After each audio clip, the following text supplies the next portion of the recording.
Okay, we're back here at the Washington's birthday number 1910, which is actually February of 1910. And we're reading stories to you from the past of what was in the magazines over 125 years ago. So here we go, Jennifer reading the Hens that built schools. The Hens that built schools.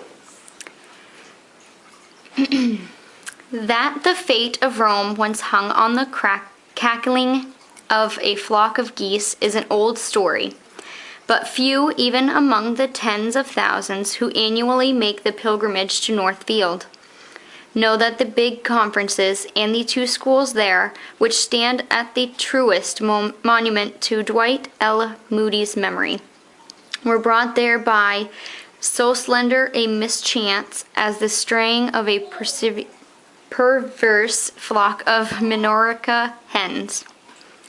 The hens belonged to Mr. Moody's mother, and as most stories of this short run, the garden belonged to a neighbor.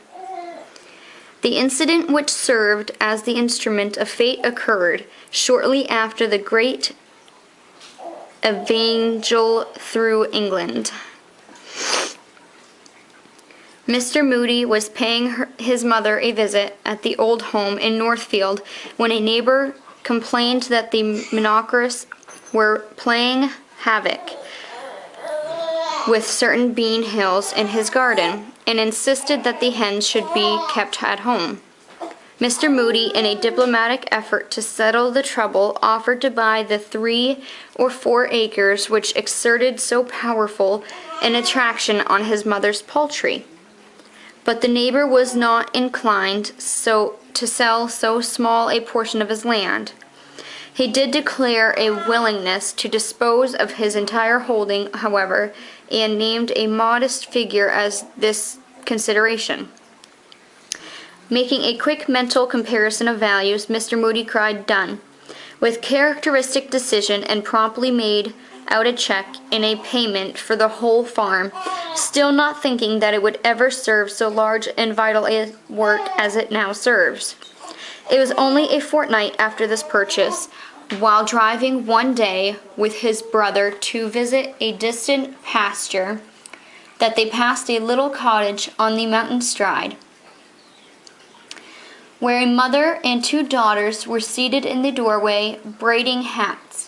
Nearby was the father, a helpless paralytic, and the little family was entirely supported by the simple handcrafted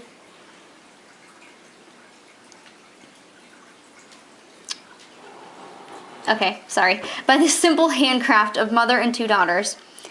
The sight made a great impression on Mr. Moody, as he realized that they represented a large number of young girls in the rural districts of New England, who were practically deprived of high school advantages, and who had little opportunity for growth and development, seeing at the same instant a way to utilize his new bought lands to the best advantage, and realizing the great need it might alleviate, he soon began to make active plans for the Northfield Seminary. The first building erected was a small recitation hall with 6 recitation rooms and an assembly room that would accommodate 50 students. Lacking funds to build a dormitory, Mr. Moody fitted up a wing of the old homestead for that purpose. 2 years later, through the generosity of a man in New Haven, he was enabled to start a similar institution for boys, the college at Mount Hermon.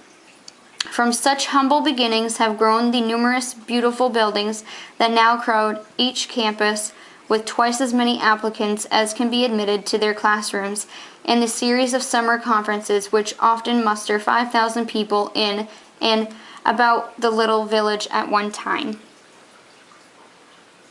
Very good. Thank you very much, Jennifer. All right.